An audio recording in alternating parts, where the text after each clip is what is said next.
ilaha illallah wahdahu la syarikalah wa asyhadu anna Muhammadan abduhu wa rasuluhu sallallahu alaihi wa ala alihi wasallam.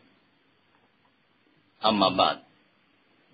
Ikhwani fid din, azzakumullah. Saudara-saudaraku yang dimuliakan oleh Allah Subhanahu wa taala. Kita lanjutkan pengajian rutin kita dalam pembacaan kitab Mulakhas Al-Fiqhi yang ditulis oleh Syekh Shalih Al-Fauzan hafizahullah taala. Terakhir kita membahas tentang adab al-masyi ila sholati. Adab etika berjalan menuju sholat. Apa saja yang perlu kita lakukan pada waktu kita hendak melakukan sholat, pada waktu kita masih berada di jalan, ataupun kita pada waktu berada di masjid menunggu qomat. Ada beberapa etika, ada beberapa ajaran yang perlu kita ketahui dan perlu kita amalkan. Baik, beliau mengatakan wa fi hali intidharika as-sholata fil masjid. Pada waktu kalian sedang dalam keadaan menunggu sholat di dalam masjid. Ini sudah sholat ya kemarin. Pada waktu kita masuk masjid dengan melangkah kaki kanan terlebih dahulu, kemudian membaca doa, kemudian sholat 2 rakaat. Setelah itu duduk. Pada waktu kita duduk menunggu sholat atau menunggu qomat, maka la takhud fi ahaditsid dunya. Jangan engkau takhud, ya. Khud itu berlebih-lebihan. Jangan memperbanyak di dalam pembicaraan permasalahan dunia.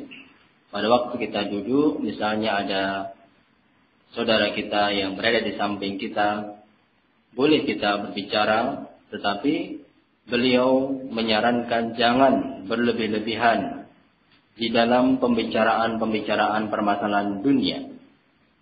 Li'annahu ruwiya fil hadits, karena diriwayatkan di dalam sebuah hadis anna dzalika, bahwa pembicaraan permasalahan dunia di masjid pada waktu menunggu salat itu ya'kulul hasanati kama ta'kulun naru al-hataba, bisa memakan atau maksudnya mengurangi kebaikan pahala seperti api bisa membakar kayu sedikit demi sedikit habis dan hancur. Baik, bisa dilihat di catatan kaki. Nah, beliau footnote atau takhrij hadis ini, hadzal khabar mimma laysa lahu asal. Hadis ini atau berita di atas yang kalau orang berbicara di masjid menunggu sholat kemudian bisa mengurangi pahala, bisa mengurangi kebaikan, itu tidak ada asalnya. Laisa lahu asal, ya. Dalam ilmu mustalah hadis, suatu hadis dikatakan la aslalah, tidak ada asal. Tidak ada asal itu tidak ada sanadnya. Artinya suatu hal yang lemah sekali, tidak ada sanadnya. La aslalah. Nah, tidak ada sanad. Artinya hadis yang termasuk hadis yang lemah, yang amat sangat. Tidak bisa dijadikan hujjah dan juga tidak bisa dijadikan dalil. Dan juga qala Al-Albani, berkata Imam Al-Albani, la aslalah, tidak ada asalnya. Artinya tidak ada sanad yang sampai kepada Rasulullah sallallahu alaihi wasallam. Baik, intinya memang pembicaraan permasalahan dunia pada waktu di masjid itu tidak sampai derajat ke dalam dosa yang mengurangi kebaikan, tidak. Akan tapi tentu saja hal itu kurang baik atau kurang bermanfaat. Karena apa? Lebih baik kita menyibukkan dengan amalan-amalan yang lain yang bermanfaat, yang berpahala. Seperti misalnya bisa dengan berdoa setelah selesai sholat rawatib, kita bisa berdoa kepada Allah Subhanahu wa taala. Rasulullah mengatakan apa? Baina adzanaini du'aun mustajab atau waktun mustajabun. Antara dua azan, yaitu antara azan dan qomat, itu adalah waktu yang mustajab, waktu yang terkabulkan. Allah mengabulkan doa pada waktu tersebut, atau membaca Al-Quran, murajaah, atau yang lain yang lebih bermanfaat. Rasulullah mengatakan apa? Ihris ala ma yanfa'uka. Bersemangatlah untuk melakukan sesuatu yang lebih bermanfaat. Walaupun boleh-boleh saja, tidak mengapa, tidak terlarang, tidak berdosa, akan tapi yang lebih utama, yang lebih baik dengan hal-hal tadi. Baca Al-Quran, berdoa, atau yang lain. Baik. Waqad warada, dan kita lanjutkan, beliau mengatakan, waqad warada, dan telah datang pula, fil haditsil akhar, dalam hadis yang lain. Kalau ini hadis yang sahih, Rasulullah, atau dalam hadis yang lain Rasulullah mengatakan apa? Anal abda fi sholatin madama yantadhiris sholata. Sesungguhnya seorang hamba, atau sesungguhnya kita hamba, semua hamba itu senantiasa fi sholatin, senantiasa di dalam sholat. Artinya senantiasa mendapatkan pahala seperti orang sholat. Madama, selama dia yantadhir sholat, selama dia menunggu sholat. Dia duduk, setelah sholat sunnah duduk, baca Al-Quran atau yang lain, itu mendapatkan pahala seperti dia rukuk sujud kepada Allah Subhanahu wa Ta'ala. Rasulullah mengatakan pada waktu itu, kisahnya di dalam Sahih Bukhari, para sahabat melakukan sholat maghrib bersama Nabi. Kemudian setelah itu menunggu sholat isya. Kemudian Rasulullah capek dan ketiduran sampai malam. Sampai malam ditunggu anak-anak wanita pada tidur.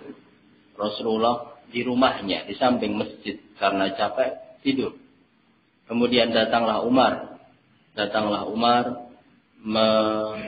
Menemui Rasulullah SAW dan berkata, ya Rasulullah, as-salat. Wahai Rasulullah, marilah kita tegakkan salat. Nama an-nisa was-sibyan. Wanita-wanita dan anak-anak sudah pada tidur, sudah capek menunggu, lama menunggu. Maka Rasulullah pun keluar, bangun ke masjid dan mengatakan, innakum la tazaluna fi sholatin man tadhartumus sholat. Sesungguhnya kalian, innan nasa qad sallu wa namu. Sungguhnya manusia yang lain itu sudah sholat dan tidur. Walakinnakum, akan tapi kalian di sini masih menunggu sholat. Nah, masih menunggu sholat. Apa? Innakum latazaluna fis sholat man tazartumus sholat. Kalian itu seperti mendapatkan pahala sholat selama kalian menunggu sholat. Baik, di dalam menunggu sholat isya. Nah, dalam hadis ini menunjukkan kepada kita kalau kita ke masjid duduk, walaupun mungkin imam agak terlambat, mungkin kita menunggu agak lama, itu tidak rugi ya. Kita tidak rugi menunggu imam datang, menunggu qomat, walaupun agak terlambat, tidak rugi. Karena semakin besar pahala yang akan kita dapatkan. Baik. Nah, kita mendapatkan pahala sholat. Kemudian keutamaan yang lain kalau kita menunggu sholat adalah wal malaikatu tastaghfiru lahu.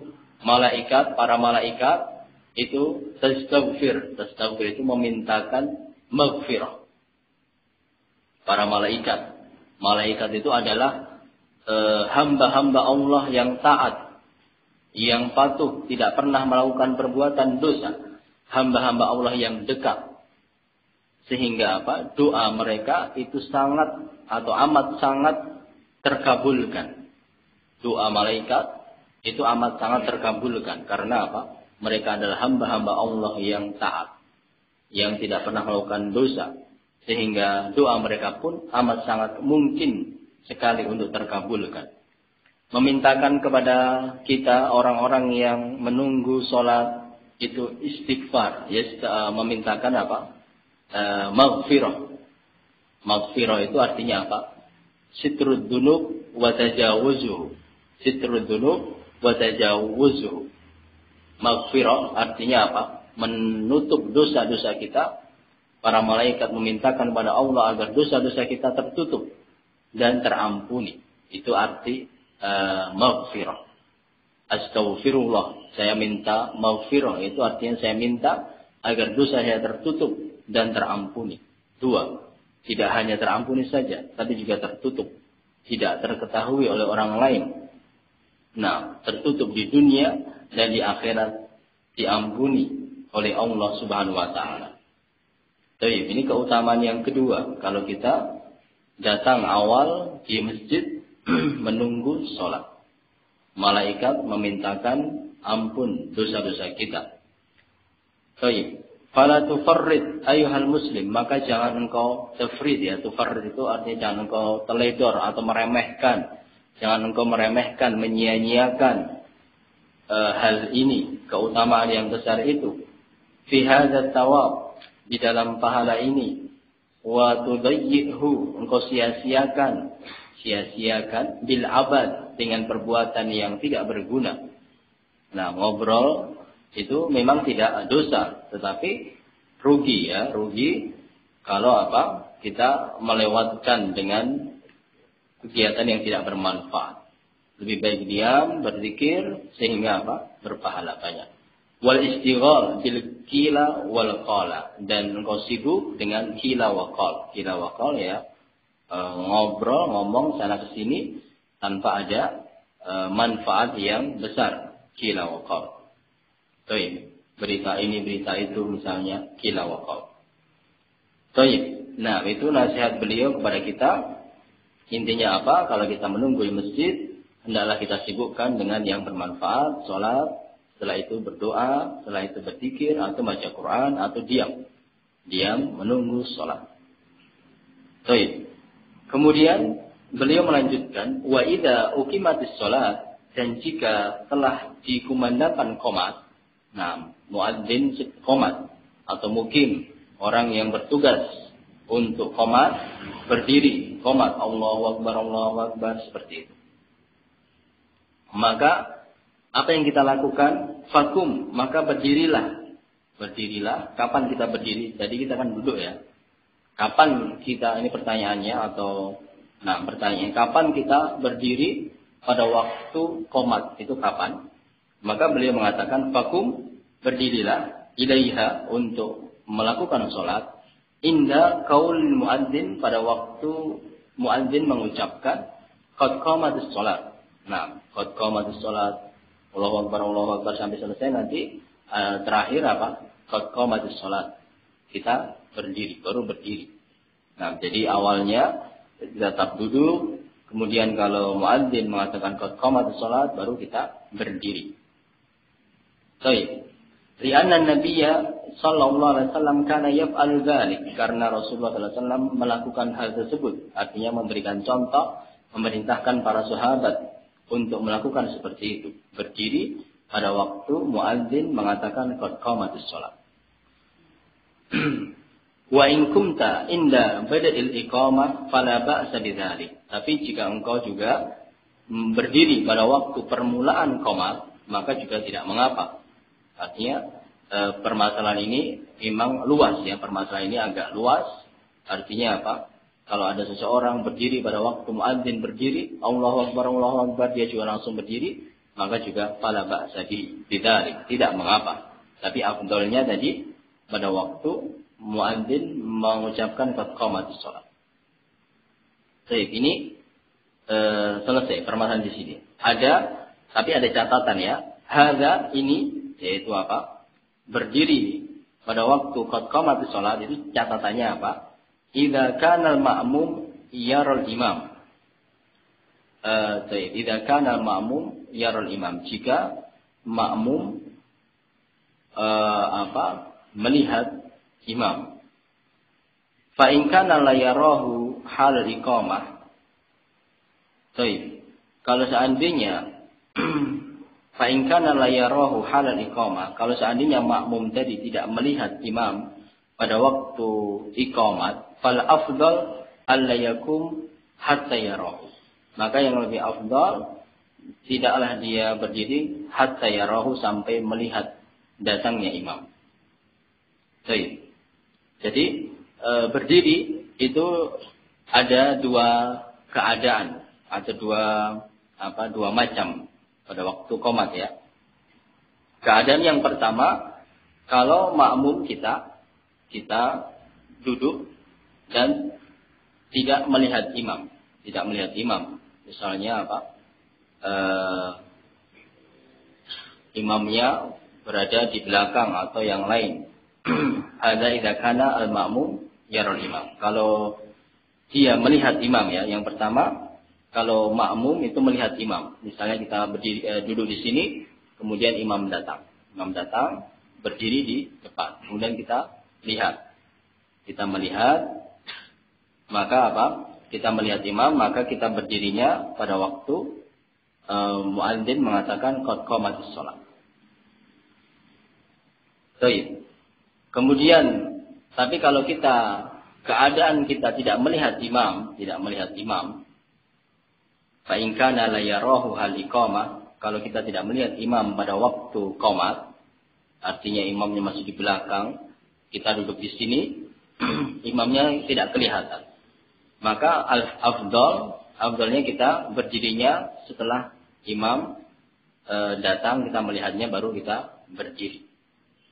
Nah, di dalam hadis yang diriwayatkan oleh Imam Bukhari dan juga Imam Muslim, Rasulullah mengatakan, "Idza uqimatis shalat fala taqumu hatta tarawni." Jika telah diqomat, maka janganlah berdiri sampai kalian melihatku. Nah, jadi ada dua perincian ya. Perinciannya apa? Pada waktu kita duduk, apakah pada waktu kita duduk itu kita sudah melihat imam? Kalau kita sudah melihat imam, maka berarti kita nunggu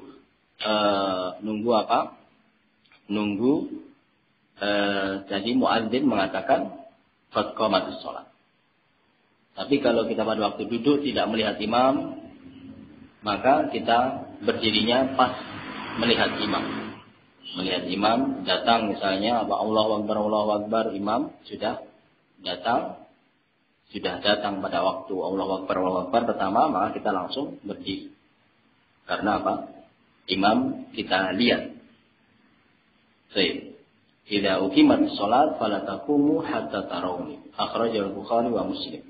Jika telah qomat, jangan kalian berdiri sampai kalian melihatku. Kalian melihatku artinya apa? Sebelumnya belum melihat. Jadi pada waktu dia duduk, imam belum datang. Maka pada waktu itu kita berdirinya kapan? Pada waktu imam sudah kelihatan. Tapi kalau kita duduk, imam sudah ada, dan kemudian baru qomat, maka kita berdirinya apa? Pada waktu muadzin mengatakan qad qamatis shalah. Nah, seperti itu perinciannya. Baik, kemudian pembahasan yang lain, permasalahan yang lain, beliau mengatakan, ayyuhal muslim, wahai saudara-saudaraku muslim, ihris an takuna fi shaffil awwal. Bersemangatlah agar engkau berada di shaf pertama. Nah, ini setelah qomat kita berusaha masuk ke shaf awal. Faqad qala Nabiyyu sallallahu alaihi wasallam, karena Rasulullah mengatakan, "Lau ya'lamun nas ma fin nida'i wa shaffil awwal." Kalau seandainya manusia itu tahu apa yang Allah janjikan, apa yang Allah berikan pahala di dalam yang pertama di dalam nida itu azan, pahala orang azan. Yang kedua, di dalam shaf pertama, kalau seandainya manusia tahu berapa besar pahala yang Allah janjikan bagi muadzin dan orang yang berada di shaf pertama, thumma lam yajidu, kemudian mereka tidak bisa mendapatkan illa an yastahimu alaihi, kecuali harus berdesak-desakan bersaing sehingga harus diundi, lajtahamu, maka mereka pun akan rela untuk diundi. Sampai rebutan, shaf pertamanya penuh, masih ada orang rebutan, ya sudah kita undi. Atau azan semua pengen azan. Di sini semua berapa? Misalnya 20 orang, saya pengen azan. Ya sudah kita undi saja. Seperti itu. Karena apa? Kalau kita seandainya tahu besarnya pahala, maka semua orang akan berebutan seperti itu intinya. Tapi memang Allah tidak menunjukkan kepada kita perlunya ada iman. Nah, tapi bagi orang-orang yang beriman dengan ini, keterangan ini tetap bersemangat. Nah, menunjukkan kepada kita bahwa muadzin itu pahalanya sangat besar. Nah, ini pahalanya sangat besar. Sehingga orang akan berebutan kalau seandainya tahu muadzin itu pahalanya sangat besar. Sehingga diriwayatkan Umar Ibn Khattab pernah berkata, "Laulal khilafah la'adzantu." Kalau seandainya aku bukan sebagai khalifah, khalifah itu berarti nanti jadi imam ya kan? Khalifah, pemimpin itu jadi imam. Kalau seandainya aku bukan khalifah, maka aku akan adzan. Karena besarnya pahala orang muadzin, nida. Adzan itu pahalanya sangat besar. Kemudian yang kedua juga shaful awal, shaf yang pertama juga pahalanya sangat besar, sehingga kalau seandainya manusia tahu mereka akan rebutan. Yastahimu itu rebutan sehingga harus diundi. Dan ini faedah juga, faedah kharijiyah ya, faedah luar, menunjukkan kepada kita bolehnya undian ya dalam beberapa hal. Jadi undian itu di dalam Islam tidak undian di dalam Islam itu diperbolehkan. Tapi bukan undian judi ya, bukan judi maksudnya, undian. Undian di dalam Islam itu boleh. Di dalam dua keadaan, diperbolehkan dalam dua keadaan. Undian itu di dalam Islam diperbolehkan di dalam dua hal. Hal yang pertama adalah indal mubham. Pada waktu mubham. Mubham itu artinya apa? Mubham itu seseorang mengucapkan sesuatu tetapi tidak jelas. Atau tidak jelas siapa gitu. Nah, misalnya Misalnya gini. Contohnya ya dalam fikih misalnya. Misalnya ada seseorang laki-laki punya 4 istri misalnya. Kemudian laki-laki itu mengatakan, salah seorang istriku aku cerai. Salah seorang istriku aku cerai, seperti itu. Ini namanya mubham, salah satu itu mubham. Istrinya ada 4, ada Fatimah, Aisyah, Khadijah, apalagi Ummu Kulthum misalnya namanya. Kemudian dia mengatakan, salah seorang istriku aku cerai. Ini siapa? Maka bagaimana caranya? Caranya diundi. Yang dicerai itu yang diundi, namanya ditulis, kemudian di kopiah itu ya. Kemudian yang keluar maka dialah yang dicerai. Atau Rasulullah biasanya pada waktu safar ya, aqra'a baina nisa'ihi, pada waktu safar Rasulullah mengundi istrinya siapa yang menemani. Nah, yang menemani Rasulullah pada waktu pergi, istrinya Rasulullah ada 9, siapakah yang menemani? Maka diundi. Nama-namanya ditulis, kemudian dikopiak, yang keluar itulah yang berhak menemani Rasulullah pada waktu bepergian. Nah, seperti itu boleh ya, indal mubham. Pada waktu seseorang mengatakan sesuatu, kemudian tidak jelas. Kemudian bagaimana cara memutuskannya, yaitu dengan diundi. Baik. Kemudian yang kedua, indal istiham ya. Pada waktu istiham itu artinya berdesakan, berebutan, dan lamaziyah. Tidak ada kelebihan antara orang yang berebutan tadi. Nah, ada beberapa orang rebutan dan tidak ada kelebihan.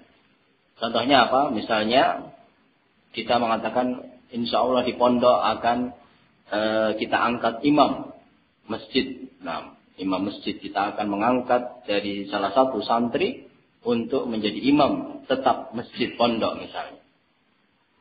Kemudian para santri berebutan karena ini suatu kebaikan. Saya ingin jadi imam. Nah, semua pengen. Kemudian dites ya, yang masuk, yang hafid itu ada 5 orang. Ya, imam itu kan yang pertama Rasulullah yang pertama yang berhak menjadi imam adalah aqra'uhum, yang paling aqra', yang paling banyak hafalannya dan bagus. Kemudian yang kedua paling a'lamuhum bis sunnah. Kemudian yang ketiga aqdamuhum hijrah.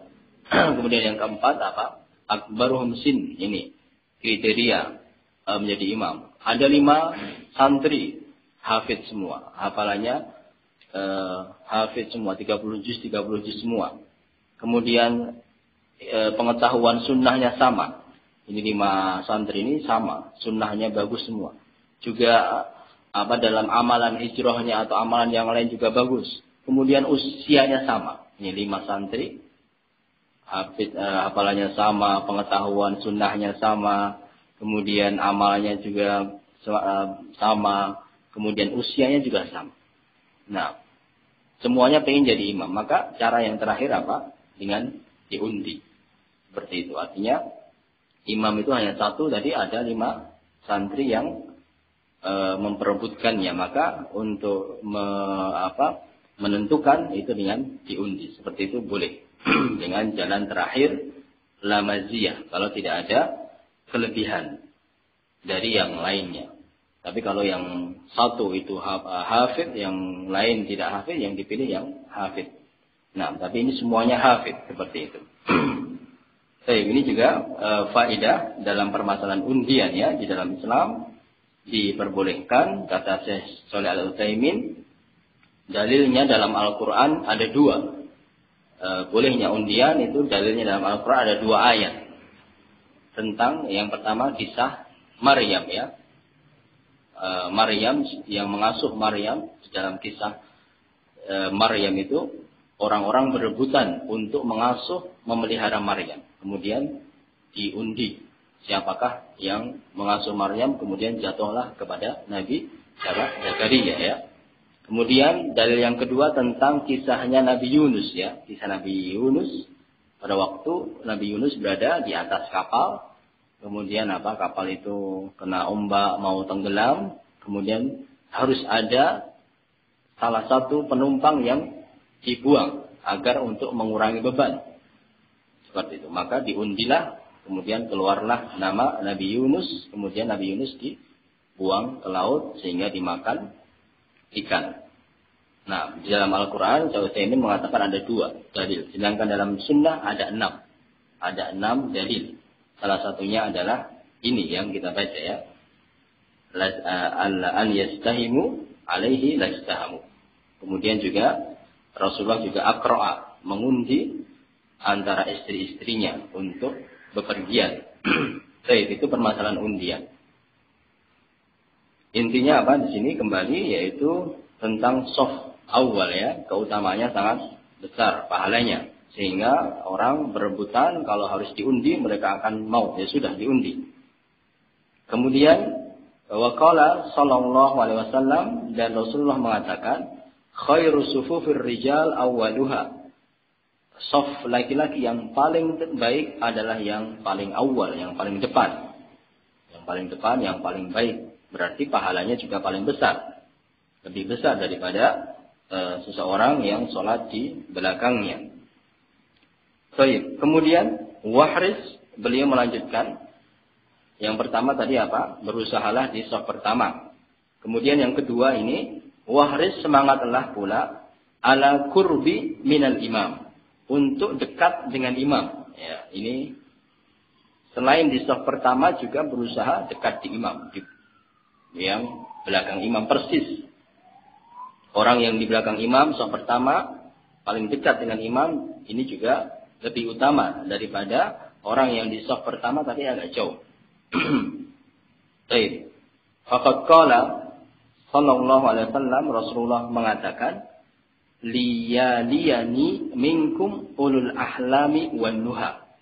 Nah, hendaklah yang berada di dekatku, artinya berada di dekatku pada waktu imam, di antara kalian para sahabat adalah ulul ahlam wan nuha. Ulul ahlam itu, ulu itu artinya orang-orang yang punya al-ahlam. Ahlam itu disebutkan oleh Ibnu Athir dalam kitabnya Nihayah. Ini seorang ahli bahasa, al-ahlam itu bima'na al-anati wa tatabbut fil umur. Anat itu adalah seseorang yang punya ahlam itu adalah seseorang yang punya anat. Anat itu ketenangan. Wa tatabbut dan punya apa? Tatabbut itu tatabbut hati-hati ya. Tatabbut punya kehati-hatian, punya kecermatan fil umur di dalam mensikapi segala sesuatu. Wa dzalika syi'aru uqala. Ini merupakan tanda akal yang jernih, yang baik. Artinya apa? Ketenangan, kemudian tasabbut. Tasabbut itu ya tidak terburu-buru, tidak tergesa-gesa di dalam mensikapi sesuatu. Ini menunjukkan akal. Seseorang punya akal yang baik. Nah, sehingga orang-orang seperti itu, nuha juga akal ya, punya akal yang dewasa, yang baik. Baik. Intinya Rasulullah memerintahkan bahwa orang-orang yang di belakang imam adalah orang-orang yang sudah punya ketenangan, kedewasaan, punya ketenangan tadi, dan punya ilmu. Dengan ilmu tadi dia akan bisa mensikapi segala sesuatu dengan tasabbut, dengan baik. Baik. Karena nanti kalau misalnya imam batal ya, misalnya imam batal atau imam ada sesuatu, misalnya pada zaman Umar itu ditikam, misalnya imamnya ditikam orang, yang menggantikan adalah yang di belakangnya, maka harus mengetahui tata cara sholat, ketenangan dalam bersikap, dan yang lain-lain. Sehingga yang di belakang imam adalah orang-orang seperti tadi. Ulul ahlam wan nuha. Baik. Wa hadza binisbah lirrajul. Ini tentu saja bagi laki-laki ya, bagi laki-laki yang paling afdal itu shaf yang paling depan dekat imam. Wa amma binisbati lil mar'ah, tapi kalau bagi wanita fasaful akhiru min sufufin nisa afdal laha. Shaf yang paling belakang, yang paling akhir itu lebih afdal bagi mereka. Liqauli sallallahu alaihi wasallam, berdasarkan sabda Nabi Muhammad sallallahu alaihi wasallam, khairu sufufin nisa akhiruha. Sebaik-baik shaf wanita adalah yang paling akhir. Artinya seorang wanita itu semakin astar, semakin tertutup, semakin jauh dari mukhalatur rijal, maka semakin baik. Nah, laki-laki di depan, wanita yang paling belakang. Semakin tertutup ya, belakang itu semakin tertutup, maka semakin bagus. Nah, li'anna dzalika ab'adul laha an ru'yati rijal. Karena apa? Lebih paling jauh dari pandangan para laki-laki, maka semakin baik shaf bagi wanita. Baik. Nah, itu yang kedua ya, shaf itu tadi. Yang pertama berusaha di awal, shaf pertama, kemudian yang kedua berada di dekat dengan imam. Kemudian setelahnya beliau mengatakan wa yata'akkadu fi haqqil imam wal musallin al-ihtimamu bi taswiyatis suhuf. Yata'akkad sangat ditekankan bagi imam dan para musalli, orang-orang yang sholat, ihtimam untuk memperhatikan dan mementingkan taswiyatus suhuf. Taswiyah itu lurus ya, lurusnya shaf. Ini yang ketiga. Baik. Jadi taswiyah itu artinya lurus ya. Jadi nanti ada at-tarasu wal iltisaq. Shaf itu ada lurus dan ada rapat. Nah, jadi shaf itu harus lurus dan rapat ya. Shaf itu lurus dan rapat. Kalau ini namanya apa? Taswiyah. Taswiyah itu artinya lurus. Nanti pembahasan berikutnya adalah apa? Taros, taros itu rapat.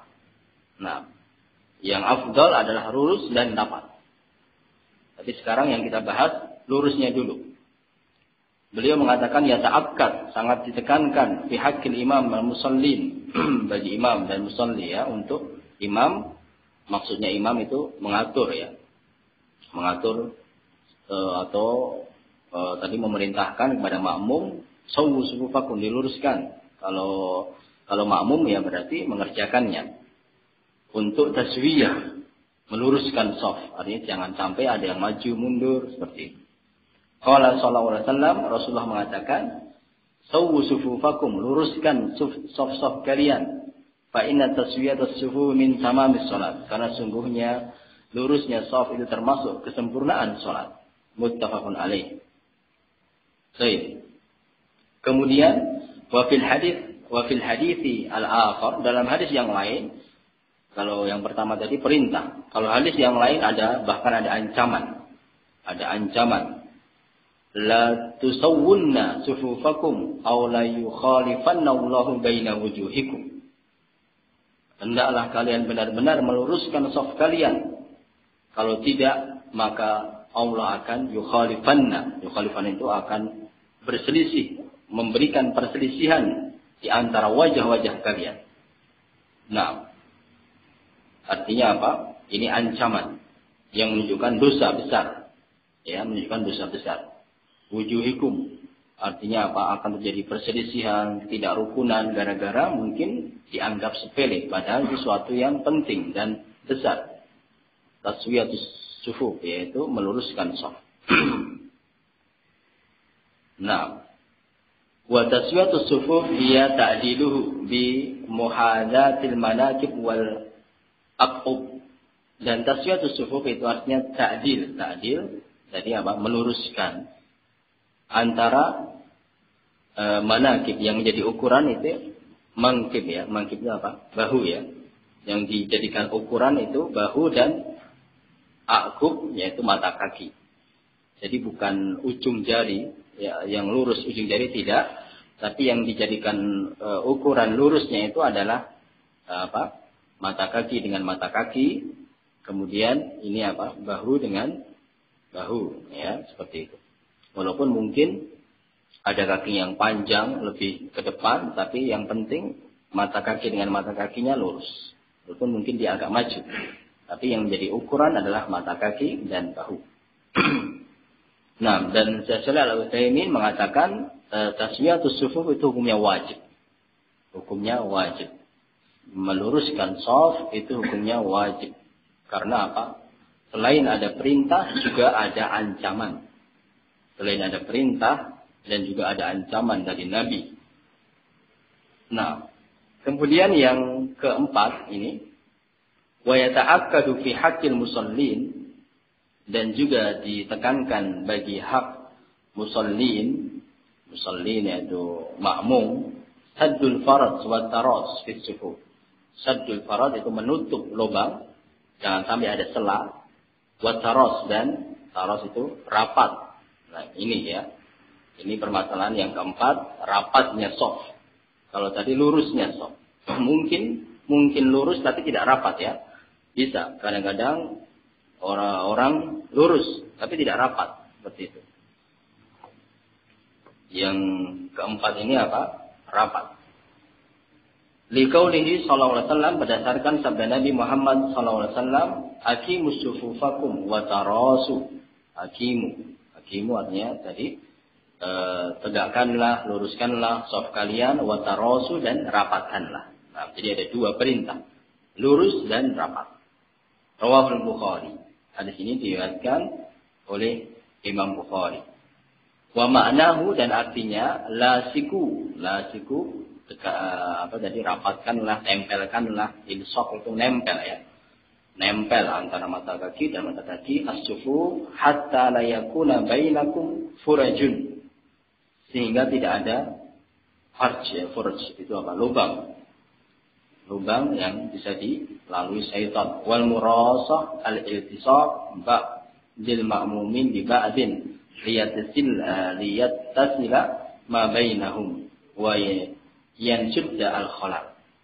Iltisaq jadi rapat, nempel makmum dengan makmum yang lain agar bersambung. Mereka itu ada keterkaitan, ada kesinambungan, ada hubungan, dan menutup khalaq, lubang. Fala yabqa furajatun li syaitan, tidak ada jalan bagi syaitan. Nah, baik. Dan Syekh Al-Utsaimin di sini mengatakan kalau rapatnya shaf itu sunnah mustahab, kata beliau. Sunnah mustahab, tidak sampai kepada wajib. Nah, artinya kalau bagi kita yang sudah paham agama, sudah paham ilmu, kita tentu saja rapat dan lurus. Seperti itu, yang afdal, yang terbaik. Tapi kalau misalnya mungkin ya kita sholat di orang-orang awam, sholat di masjid-masjid umum, misalnya orang-orang tua, kadang-kadang mereka tidak mau rapat, ya. Tidak mau rapat. Kalau kita rapat, mereka malah menjauh seperti itu, atau malah mungkin marah atau yang lain. Maka yang penting kita luruskan. Yang penting antara mata kaki dia dan mata kaki kita lurus, walaupun mungkin tidak rapat. Bagi kita yang kita lakukan adalah meluruskan. Yang wajib adalah lurus. Sedangkan rapat, Syekh Utsaimin mengatakan sunnah mustahab. Nah, tinggal sedikit kita selesaikan. Waqad kana Nabiyyu sallallahu alaihi wasallam yahtam bi taswiyati sufuf wa tarasil ma'mumin fiha ihtimaman balighan. Dan Rasulullah itu sungguh benar-benar sangat memperhatikan lurusnya shaf dan dapatnya shaf, ihtimamam, dengan perhatian yang amat sangat. Mimma yadullu ala ahamiyati dzalika wa fa'idatihi, menunjukkan akan pentingnya hal tersebut dan manfaatnya sangat besar. Tadi salah satu manfaatnya akan menyebabkan persatuan, jadi persatuan hati, keserasian hati. Nah, dan tidak lurusnya shaf akan mengakibatkan perbedaan hati, perbedaan pendapat, juga perpecahan. Walaysa ma'na rasis sufuf ma yaf'aluhu ba'dul juhal al-yawma min fakhi rijlaihi hatta yudayiku man bijanibihi. Tapi juga perlu diperhatikan bukan berarti rapat atau nempelnya shaf itu seperti yang dilakukan oleh sebagian orang-orang yang jahil pada hari ini dengan fahji, itu artinya keras, menempel dengan keras di istilahnya di berdesak-desakan gitu ya. Desak-desakan sampai yudayik man bijanibi. Yudayik itu tadi mendesak atau menyebabkan sesuatu yang memberatkan orang yang di sampingnya sampai berdesak-desakan. Bukan seperti itu. Ya, kita rapatkan tapi tidak sampai berdesak-desakan. Li'anna hadzal amal yujidu khurujan fis suhuf. Karena perbuatan ini yujid akan menyebabkan furajan, artinya dia misalnya megagah sampai megagah misalnya, malah akan menyebabkan furjan, yaitu lubang. Wa yu'addil musallin, dan mengganggu orang yang sholat di sampingnya. Wala asla lahu fi syar', tidak ada tuntunannya dalam syariat, sampai lebar sekali.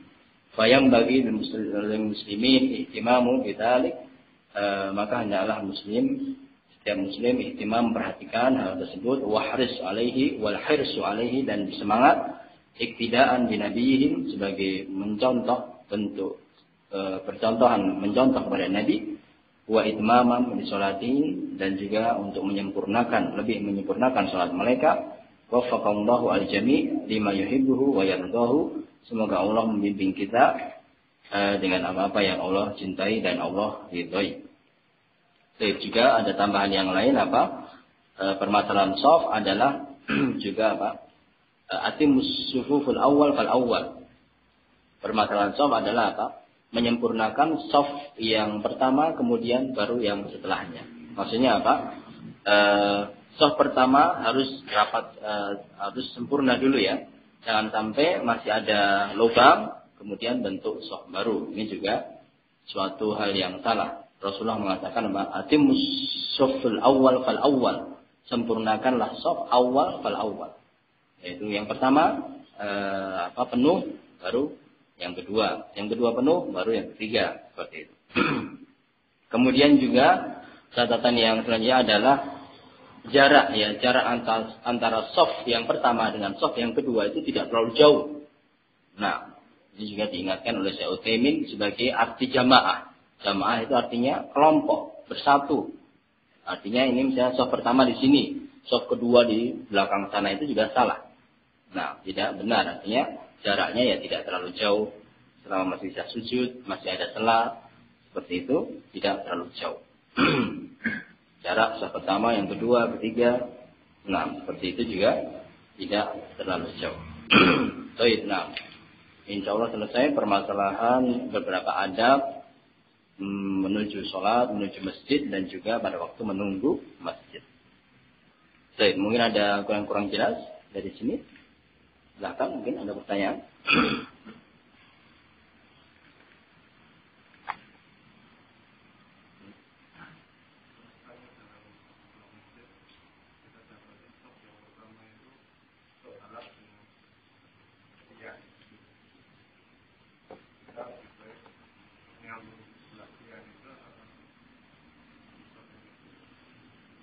Terputus ya. Ada hadis yang melarang ya, melarang sufuf baina sawari. Ada hadis seperti itu. Ada hadis yang melarang untuk membentuk saf di antara tiang. Itu tidak boleh. Misalnya ada tiang, saf kemudian terputus dengan tiang, itu tidak boleh. Pada asalnya tidak boleh. Kecuali kalau masjidnya itu penuh. Kecuali kalau penuh. Penuh artinya apa? Sudah penuh, maka boleh dibentuk saf di antara tiang-tiang tadi. Jadi itu hukum asalnya ya. Kalau masjidnya masih ada tempat yang lain, maka lebih baik kita membuat saf yang selain di antara dua tiang tadi, selain yang ada terputus di tiang. Nah, maka kalau misalnya kita masuk masjid, di depan kita ada saf tapi terputus, maka yang benar dan masih ada ruang ya di belakangnya, bentuk saf yang baru. Bentuk saf yang baru karena saf tadi menyelisih sunnah. Saf yang di antara tiang tadi atau terputus tiang itu menyelisih sunnah. Sehingga asalnya kita bentuk saf yang baru. Nah, karena hal itu menyelisih sunnah tadi. Wallahu ta'ala bishawab.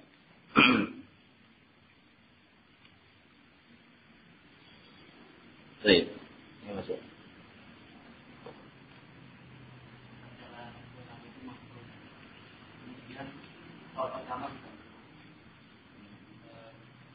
Kemudian dia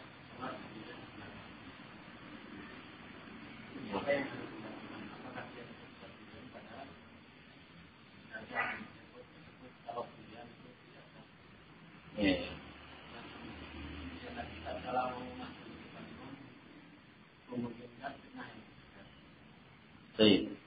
Nah, kemarin saya baca fatwanya Syekh Utsaimin ya. Syekh Utsaimin tentang permasalahan seperti itu. Beliau mengatakan ada hadis ya. Baik, ada hadis yang melarang saf khalfas saf ya. Seseorang berdiri sendirian di belakang saf, itu tidak boleh. Ada hadis yang sahih memang seperti itu. Hadis yang sahih yang Rasulullah melarang ada seorang berdiri sendirian di belakang saf. Kemudian beliau menjelaskan bahwa larangan tersebut ini terlarang ya, haram. Larangan tersebut itu larangan atau perintah untuk membentuk shaf atau larangan untuk mendirikan shaf sendirian di belakang itu hanya berlaku kalau shaf yang di depan itu masih ada tempat gitu. Jadi larangan itu berlaku bagi seseorang yang mendapatkan di depannya itu masih ada furjah, ada kekosongan. Maka kalau dia sholat sendirian di belakang shaf, sedangkan di depannya masih ada kosong, itu berlaku larangannya. Berlaku larangannya dan sampai sholatnya tidak sah, sampai membatalkan sholat karena ada larangan. Tetapi kalau shafnya sudah penuh, di depannya sudah penuh, maka beliau menjelaskan ada beberapa pilihan. Pilihan yang pertama adalah dia sholat di samping imam. Saya maju di samping imam. Seperti itu. Dan beliau mengomentari ini juga kesalahan. Ini suatu kesalahan. Tidak boleh. Seperti itu. Karena apa? Karena imam itu dijadikan yang di depan untuk dicontoh, kata beliau. Imam itu sengaja dijadikan orang yang paling depan, yang patut untuk dicontoh sebagai panutan. Sehingga tidak boleh orang sholat di sampingnya. Karena apa? Hal ini akan menjatuhkan atau akan merusak tujuan syariat yang menjadikan imam sebagai contoh, sebagai panutan yang di depan. Baik. Kemudian cara yang kedua, kadang-kadang menarik apa? Menarik orang yang di depannya. Jadi apa? Di belakang sendirian kan? Ada orang yang sholat depannya ditarik. Tarik untuk sholat di sampingnya. Ini lebih salah lagi. Salah juga. Karena apa? Karena akan menyebabkan shaf yang pertama akan kosong. Akan terjadi lubang. Dia tarik orang. Nanti menyebabkan yang depannya akan berarti masih ada kekosongan. Ini juga salah. Karena juga akan mengganggu. Mengganggu ya. Menarik orang. Ini juga mengganggu. Kemudian yang ketiga. Dia tidak ikut sholat berjamaah. Berarti sholat sendirian. Ini juga salah katanya. Juga salah. Dan yang benar adalah apa? Dia tetap ikut sholat berjamaah. Walaupun sendirian. Di belakang. Karena apa? Tadi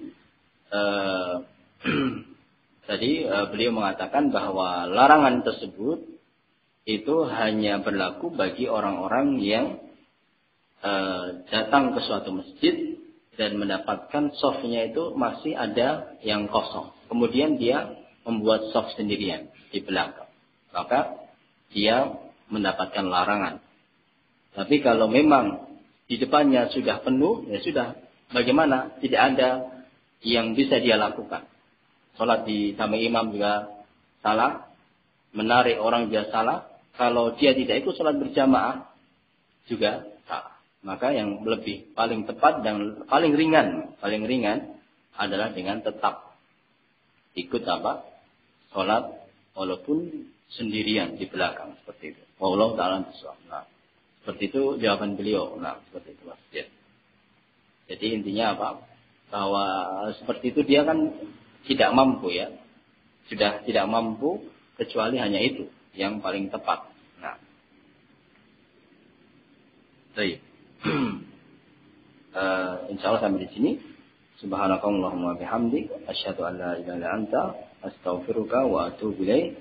Assalamualaikum warahmatullahi wabarakatuh.